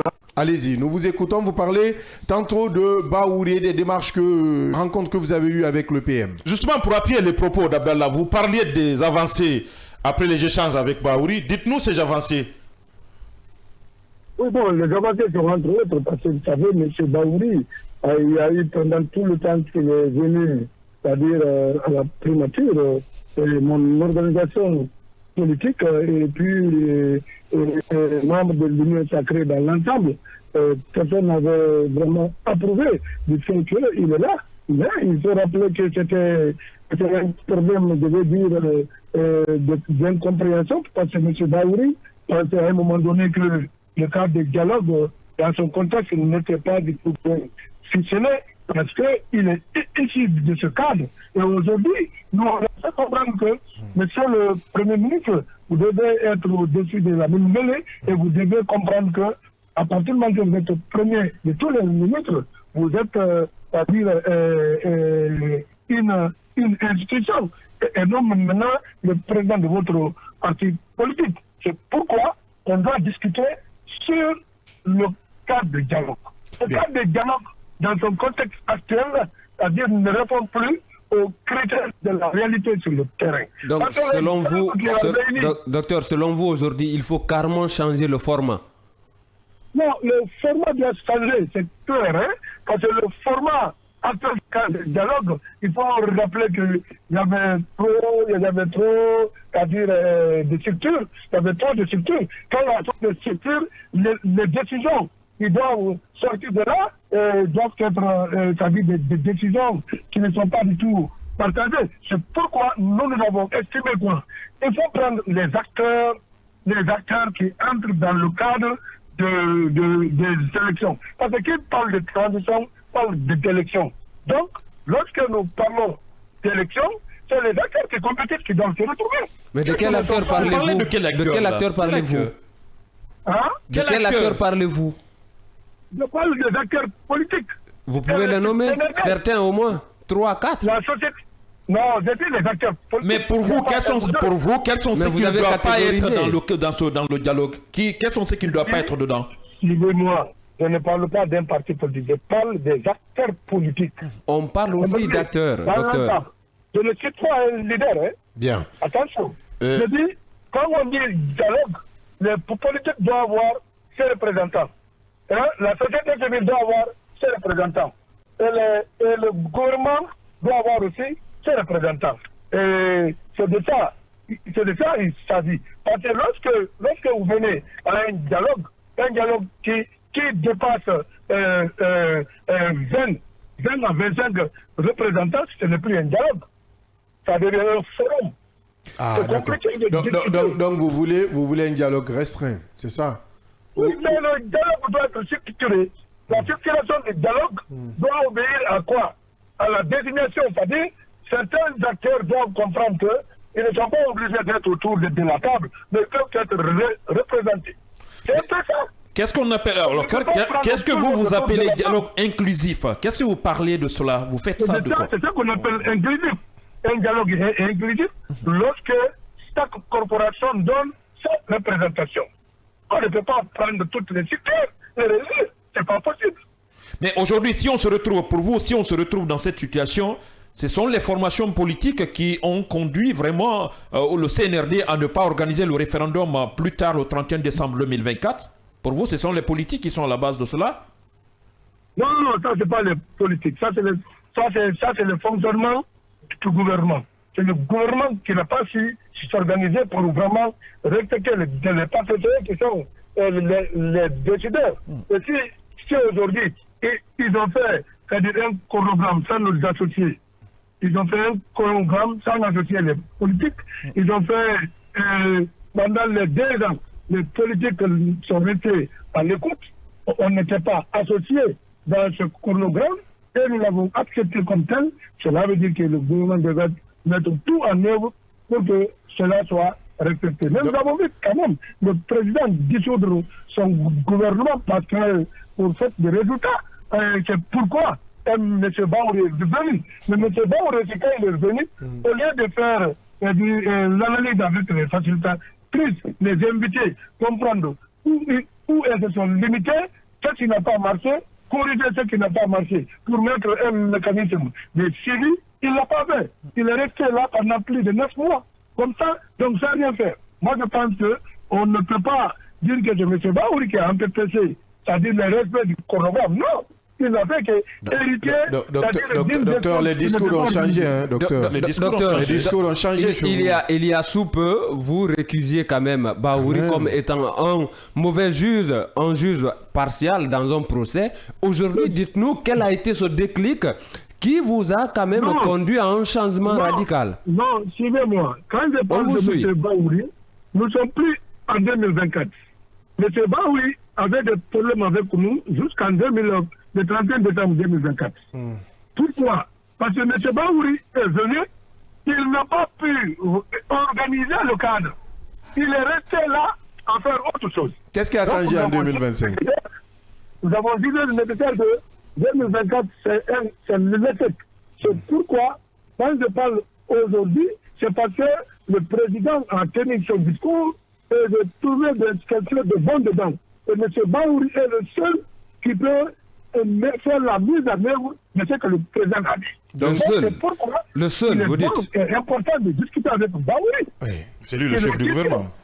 Allez. Alors, docteur, justement parlant du président, vous aviez pris l'initiative au niveau de l'Union sacrée via le ministère de l'administration du territoire et de la décentralisation pour pouvoir rencontrer le président et échanger avec lui autour d'un certain nombre d'éléments aboutissant à un dialogue inclusif. Dites-nous, en sommes-nous avec cette démarche? Bon, cette démarche n'est pas préparée dans la mesure où le ministère n'a pas pu nous inviter pour nous dire que le rendez-vous est obtenu. C'est pas grave, mais l'essentiel est de rappeler que ça c'était des éléments de 2024. Et aujourd'hui, le président est venu devant le peuple de Guinée et a parlé. Il y a beaucoup d'avancées dans ce qu'il a dit, mais il y a beaucoup d'insuffisances qu'il faut maintenant régler dans un cadre formel de concertation avec le Premier ministre. Bien. Monsieur, docteur, cette autre question. Votre parti, si je ne me trompe, est en observation, c'est ça? Je n'ai pas bien compris. Votre parti est mis en observation, si je ne me trompe, ou sous observation? Oui, mon parti est en observation. Nous avons déjà déposé l'état financier de ce qui nous manquait, nous. On n'avait pas beaucoup de choses à présenter. D'accord. Donc, on vous reproche combien de points? Vous dites que c'est l'état financier juste qui vous manquait, pas de congrès et autres. Quand vous parlez de l'état financier, il y a la liste de cotisations, et puis il y a la liste des donateurs. Tout ça c'est dans l'état financier. Donc, c'est seulement le point qu'on avait. C'est le seul point qu'on c'est le seul point. On n'avait pas d'autre. Donc, vous organisez fréquemment vos congrès, vous tenez vos assemblées. C'est normal. Demandez-moi ce que dire. Bien. Vos amis des forces vives, dites-nous comment ça se passe. Est-ce que la communication continue? Oui, nos amis de la force vive, je vais tout simplement leur dire. J'avais prévenu lors de mon discours d'éviter des manifestations qui ne sont pas organisées. Des manifestations dont vous-même vous ne pouvez pas être sur le terrain et conduire, c'est-à-dire les manifestants, donner l'itinéraire et aller marcher, vous ne pouvez pas, n'engagez pas de désordre dans le pays. C'est pas bon. C'est pourquoi, hier, ce qui s'est passé, vous-même avez vu. Donc, ce n'était pas le moment, ce n'était pas opportun de lever seulement dire aux gens, manifestation que vous-même, vous ne pouvez même pas donner, c'est-à-dire un schéma de la manifestation. Oui, parce qu'il faut faire la différence entre manifestation et la marche. La marche, elle est différente de manifestation. La marche indique un point de départ, un point d'arrivée.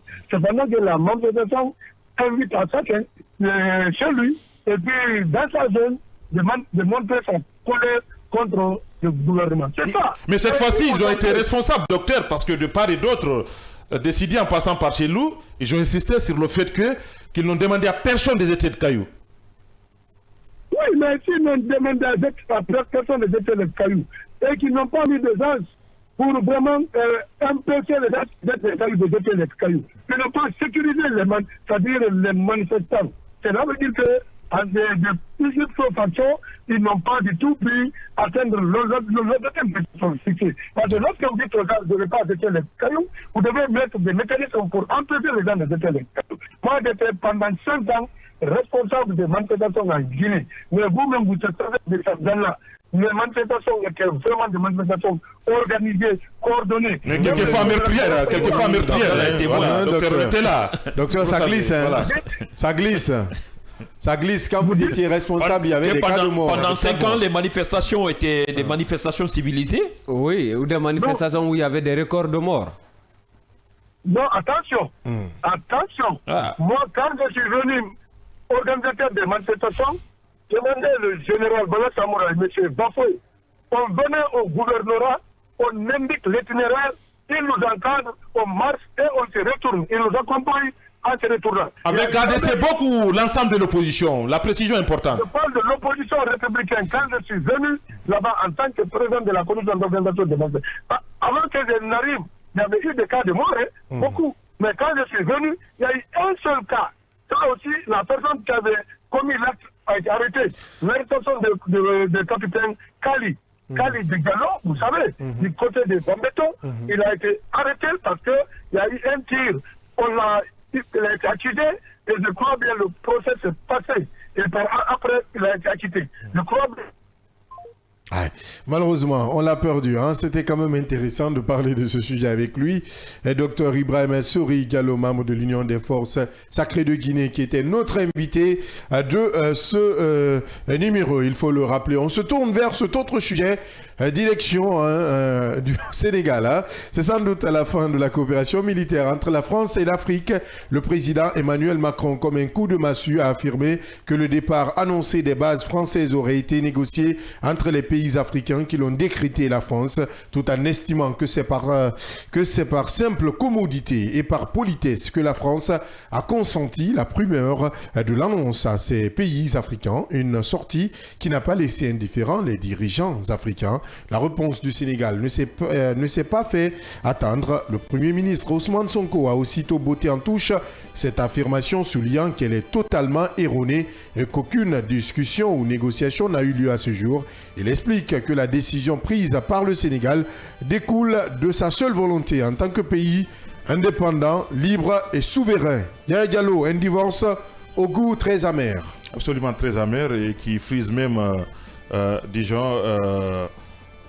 des conflits géopolitiques, tout simplement, qui sont en gestation parce que Macron l'a annoncé à l'occasion de la conférence des ambassadeurs de la France, et ça veut tout dire.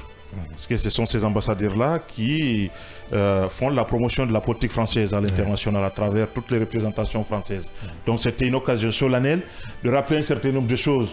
Et pour le dirigeant français aussi de préciser que, parce que pour beaucoup, c'était la question essentielle déjà, pour beaucoup, la France a complètement perdu son influence en Afrique.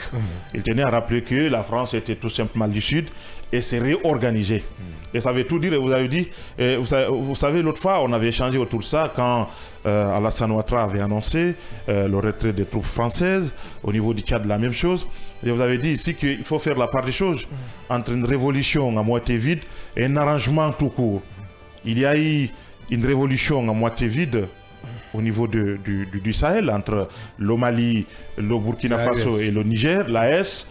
Finalement, on a dit que le problème c'était la France, la Russie pourrait être la solution. À date, les attaques djihadistes continuent. De l'autre côté, nous avons le Sénégal, il faut le rappeler, pour le cas de Sonko et son PASTEF, ce sont des discours qu'il tenait il y a longtemps, bien avant qu'il ne soit au pouvoir. Il y avait des choses qu'il avait, dans leurs discours respectifs, qu'il avait rappelé la nécessité de revoir un certain nombre de choses. Ce sont les accords, des partenariats, ces partenariats militaires. Ça, il faut faire la part des choses et je comprends la sortie du Premier ministre sénégalais. En ce qui concerne la Côte d'Ivoire, le Tchad et autres, je suis de ceux qui pensent que Macron a raison qu'il y a eu effectivement des discussions au préalable. Ce n'est pas anodin. Il ne faut pas qu'on pense que c'est une révolution concertée avec les chefs d'État. Ce sont des chefs d'État qui ont des agendas différents, qui ont des acquaintances différentes avec l'État français, notamment avec Emmanuel Macron. Donc c'est pour autant dire que il y a un problème qui se pose. La France, naturellement, est en train de perdre pas qu'en Afrique, mais un peu partout, de par sa politique contre-productive, la politique étrangère française ces dernières années. Il faut le rappeler encore une fois. Maintenant, la question qu'il faut se poser, Il y a eu ces retraits qui ont été annoncés au niveau du Tchad, au niveau de la Côte d'Ivoire. Il y a eu Sonko aussi qui a rappelé à travers son président, Bassirou Diomaye Faye. Ce sont des éléments qui sont diamétralement opposés et que le président français a tenté de mettre tout dans un même panier. Alors qu'en réalité, au niveau du Mali, par exemple, quand le président français rappelle que c'est quand les militaires sont arrivés au pouvoir qu'ils ont décidé de quitter d'eux-mêmes, je dis que c'est faux, c'est pas comme ça. Ils ont été obligés parce qu'au regard d'un certain nombre de faits, dit-on, c'est une guerre de communication là. Au niveau de la zone. Mais on est, en tout cas, de toute évidence, nous suivons les choses. Il y a eu cette mission Barkhane qu'on avait déployée au niveau du Mali, qui n'a pas pu apporter quelque chose. Tout le nord du Mali était occupé. Il faut le rappeler. Quand vous êtes là, Abdallah, quand vous venez m'assister et que votre assistance, disons, n'apporte pas et aggrave ma situation, et je dois me questionner. Je dois parier sur votre bonne volonté de m'assister. C'est ce qui se passe là. Alors, les autres ont dit attention. Attends, tu penses que c'est une bonne volonté pour la France d'assister le Mali? C'est pas une bonne volonté. Bien. C'est pas une bonne volonté. Bien, on se comprend. Mais c'est ce que je suis en train de rappeler. Oui. Pour le président français, si aujourd'hui il y a un certain nombre d'États qui sont souverains ou qui s'appellent souverains aujourd'hui, c'est parce que la France était là, à leur côté, pour assurer les sécurités. Et c'est ce qui a irrité la colère de Sonko, qui parle d'une déclaration inexacte et condescendante. Parce que pour lui, tout simplement, c'est une insulte, à l'endroit de ces États et au continent africain de manière générale. Oui. Donc, je le comprends parce que tout simplement, ce sont des cas qui ne sont pas liés forcément. Il y a eu des partenariats quand nous voyons les accords qui lient la France et ces États-là. Mais ça frise la colonisation, on l'avait rappelé ici. Voilà, donc je pense que ce sont des éléments, c'est un discours politique encore une fois, ce sont des éléments qu'il faut mettre sur table aujourd'hui. Au niveau du Mali, au niveau du Sénégal, au niveau au niveau du Niger, il n'y a plus, de base militaire française. Au Sénégal, on l'avait rappelé, il faut revoir le partenariat. On a anticipé, c'est de là qu'il s'agit aujourd'hui. Je l'avais rappelé, le président français l'avait dit parce qu'il voyait les choses venir. Qu'est-ce qu'il faut faire? Partout là, on dit que la France, c'est des charges gardées de la France. Allons-y, anticipons, discutons et trouvons une solution à l'amiable. Comme ça, on va dire que c'est un cas général et que la France est en train de se repositionner et que c'est de par sa volonté et avec l'assentiment de ces États partenaires-là, qu'on a pu trouver un terrain d'entente. Oui, alors qu'en réalité, tu le rappelais, il y a tout à fait. secondes. Alors qu'en réalité, c'est fait à dessein. Donc je pense que, à nous, comme l'a fait les Sénégalais, que ce soit la Guinée, que ce soit la Côte d'Ivoire, le Sénégal ou le Niger, c'est l'Afrique d'abord. Il appartient à nous de voir clairement les choses et de comprendre effectivement là, il s'agit là. C'est moi qui le dis, c'est le président français, des repositionnements. Par rapport à quoi? Par rapport à la politique internationale qui change. Par rapport à la géopolitique qui change aujourd'hui. L'ordre mondial change. Donc il faut se repositionner. La Russie est partie. Elle est déjà, elle tâche ses tentacules partout à travers l'Afrique ici. Donc comment faire en sorte que la France aussi puisse se repositionner et avoir ce tentacule partout? C'est la question qui reste posée aujourd'hui. Et je suis de ceux qui pensent qu'il ne s'agit pas là de faire de l'Afrique une chasse gardée d'une puissance ou d'une autre. Il s'agit là d'un partenariat d'égal à égal. Et c'est ce qu'il faut dire à nos dirigeants de part et d'autre, encore une fois. Il faut que nous sortions de ces complexes-là. Ce sont nos partenaires. La France est un État. Nous sommes des États. C'est vrai qu'il y a une histoire qui nous lie. C'était notre colonie. Il faut le rappeler. Mais il faut à un certain niveau que ce respect soit réciproque entre nous, États africains, mais aussi la France. Je pense que c'est de là qu'il s'agit aujourd'hui. Et je comprends entièrement le Premier ministre sénégalais qui rappelle un certain nombre de choses. Les États sont souverains et comme tels, ils sont libres d'établir effectivement un plan de partenariat vis-à-vis de toutes les puissances. Oui, Mohamed Ba, le PM, la situation devient quand même préoccupante entre la France et certains États africains. Bref, en général, le continent. Le continent, la France, on parle particulièrement de la France, mais je pense que c'est un changement qui est en cours et qu'on ne peut plus arrêter. C'est parti. dans ce pays, en Afrique, beaucoup plus si on parle de la France, on ne parlera pas de tout le continent, on parlera des pays qui ont une relation particulière avec cette puissance étrangère qui n'est autre que la France. Mais il faut comprendre que la France, c'est pas parce que c'est la France que ce problème arrive. Il y a un changement mondial qu'on appelle la géopolitique qui est en train de s'imposer partout qu'on le veuille ou pas. Nous voyons, il y a des années, on ne parlait pas de la Turquie, on ne parlait pas de certaines puissances beaucoup plus influentes dans le comment je vais dire ça, en Afrique. C'est le cas de la Chine, en tout cas dans certains pays francophones, c'était presque la chasse gardée de la France. Mais aujourd'hui, vu tout ce qui se passe d'abord dans ces pays africains, c'est-à-dire les différents coups d'État qu'on a connus pendant cette dernière décennie que nous avons connue, je crois que c'est là en train de rebattre les cartes un petit peu. Donc vous comprendrez que ce n'est plus la France seulement, mais il faut voir qu'il y a la Chine, il y a la Russie, il y a la Turquie, il y a l'Union européenne également qui est en train qui s'impose quelque part, qui a une certaine obligation. Vous comprendrez que les ressources de l'Union européenne en grande partie, plus de 30% selon certaines statistiques, c'est l'Afrique qui donne. Donc l'implication est importante de la part de l'Union européenne. Sur le plan militaire, vous comprendrez que partout où il y a eu des coups d'État, partout où la France a eu des problèmes avec ses anciennes colonies, la Russie, comme on appelle la Russie, la Chine, chacune de ces pays a essayé de prendre la place de la France. Donc moi je pense que le vent qui est en train de souffler, il n'y a rien à dire, c'était comme le vent de l'indépendance qui a soufflé, que la Guinée a été l'un des tout premiers, pour ne pas dire le premier pays en Afrique occidentale, ou en tout cas en Afrique francophone, de lever le petit doigt, dire que nous voulons notre indépendance en 1958, et puis 2 ans après, les autres pays ont suivi. Nous voyons ce qui se passe avec le Sénégal, c'est presque le Sénégal de la Guinée de 1958 que nous connaissons aujourd'hui sur le plan militaire, ce qui est en train de se passer. Donc ça va se poursuivre, pas parce que le Sénégal ne veut plus de pays, une autre puissance étrangère. Ce n'est pas parce que c'est la France, c'est parti, non. Ils ont la possibilité, les Sénégalais ont la possibilité de pouvoir renégocier.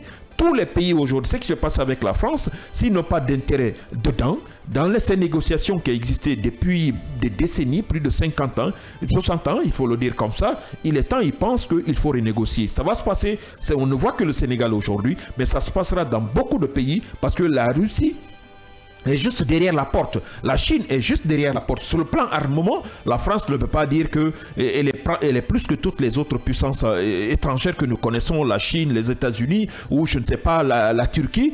Chaque pays a une force. Mais sur le plan armement, tu es libre d'acheter des armes avec les États-Unis, avec la Russie, avec vraiment autre pays. Donc je pense qu'aujourd'hui, ce qui se passe, c'est tout à fait normal. On renégocie, vous êtes d'accord, on bouge, on va avec. Si vous n'êtes pas d'accord, il y a d'autres partenaires qui vont venir, on change et puis on essaiera de partir. Donc aujourd'hui, c'est un vent qui est en train de souffler. Et si la France arrive à résister, tant mieux, mais je ne crois pas, parce qu'à l'interne même, ça pose de problèmes avec la montée des partis, comment je vais appeler, dans les différentes formations politiques qui se bousculent à l'interne même au niveau de la France, voire même dans beaucoup de pays européens. Donc cela va se répercuter au niveau du continent africain. Oui, Mohamed Lebas, c'est peut-être fini, on pose la question entre l'Afrique et la France. Ce n'est pas fini. Ah bon? Ah ouais, ce n'est pas fini, c'est loin de finir. C'est vrai, ce qui s'annonce, c'est comme si c'était, disons, un processus de décolonisation, mais c'est autre chose parce que les dirigeants africains, vous allez voir, aujourd'hui, quelqu'un va commencer un processus. Il quitte, c'est lui qui va venir, il va tout chambouler et puis voilà, revenir encore à la case départ. Vous allez comprendre que c'est un éternel recommencement. Par rapport aujourd'hui à cette sale période que traverse la France, d'abord même d'ailleurs qui n'arrive pas à gérer ses propres problèmes, parce que la crise commune aujourd'hui, l'administration publique en France, nous le savons tous, Macron qui n'arrive pas à gérer sa crise chaque jour que Dieu fait en France, parce que tout est presque sans dessus-dessous. Et aujourd'hui, est-ce que cette même France peut porter main forte à un autre pays, d'abord d'ailleurs, qui traverse aussi la même crise, ou plus que d'ailleurs, il faut voir. Je crois que c'est non, mais quand on parle de repositionnement, moi j'y crois, parce que je sais tout simplement que nous, Africains, d'une part, on a du mal à assumer cette souveraineté qu'on a demandé au lendemain quand même de la Deuxième Guerre mondiale, parce que c'est de ça qu'il s'agit. Aujourd'hui, de quand peut-être vont me prendre pour un fou, mais je me dis que ce repositionnement dont parle la France, ça va s'opérer, vous allez voir les résultats dans les jours à venir, parce que la drague chez nous, la sociologie de la drague, ce n'est pas difficile. On paraît quand même comme étant cette jeune fille que tout le monde, c'est-à-dire courtise, et puis finalement, voilà, qui tombe facilement sous le charme quand même d'un mignon garçon, et puis après, voilà, arrivent les conséquences qu'on ne puisse même imaginer. Par rapport à cette question aujourd'hui de la France-Afrique, ce n'est qu'un petit moment. Vous allez voir après 2 ans ou 1 an, peut-être même que ça ne va pas. Pour toi, tout peut changer. Tout peut changer et j'en suis sûr que tout va changer. Parce que ce sont des discours que moi je crois politiques jusqu'à date. C'est une guerre d'intérêt alors. C'est une guerre d'intérêt. Peut-être qu'aujourd'hui, la Russie, on peut peut-être impliquer la Russie dans tout ce qui se passe dans les États africains. Mais bien sûr, c'est une guerre d'intérêt. Vous l'avez rappelé vous-même. C'est de bonne guerre. C'est de bonne guerre. C'est une guerre d'intérêt. Aujourd'hui, la Russie quand même frappe à toutes les portes. La Russie est en train de se refaire une virginité en Afrique. La Russie est en train quand même, dans ce processus de repositionnement dont parle la France pour un futur, mais c'est que la Russie est en train de vivre ce présent-là. La Russie est déjà en avance. Oui, bien entendu, mais est-ce qu'elle va réussir? C'est là la grosse interrogation qu'il va se faire. Pour le moment, il faut prendre c'est-à-dire ce processus-là avec les pincettes et attendre réellement, analyser avec beaucoup de prudence ce qui va se passer, parce que ces pays africains-là trahissent souvent. Trahissent souvent. Il faut le rappeler, c'est la Russie qui réclame un monde multipolaire. C'est elle qui est le chef de file de toutes ces dissidences-là, tous ces États dissidents. Oui, il faut le rappeler, Abdallah. Vous l'avez suivi à l'occasion de cette conférence-là. Il a dit clairement, Poutine, nous exigeons et nous réclamons un monde multipolaire. L'Occident ne va pas nous dicter ce que nous devons faire. Et il a invité les pays africains de réfléchir à cela. Et la réflexion est déjà comprise, hein, à voir toutes ces réactions des États africains, des chefs d'État de ce côté. Hein. Nous estimons que peut-être que la France va résister à cette tempête, comme le rappelait tout à l'heure Mohamed. Attendons de voir. Merci, Yaya Diallo. Merci Abdallah, merci à tous. Merci Mohamed Leba. Merci Abdallah, merci à tous. Merci Mohamed le PM. Merci Abdallah, merci à tous. Merci à l'équipe technique du jour à la radio. Il nous a conduit de ce côté avec ses mains magiques. Mamadou Diallo du côté de la régie télé, Vaba Kouivogi, Salimatou Sissé et toute l'équipe de Michel Ouamounou et de Moussa Dramé et de Oumar Diallo. Merci à vous auditeurs et téléspectateurs. Malheureusement aujourd'hui avec le réseau qui n'est pas de notre côté, on n'a pas pu lire vos différents SMS. On s'en excuse. On se reprend demain. Même heure, même fréquence, avec la même énergie pour d'autres sujets d'actualité sur le seul et l'unique média de développement en République de Guinée.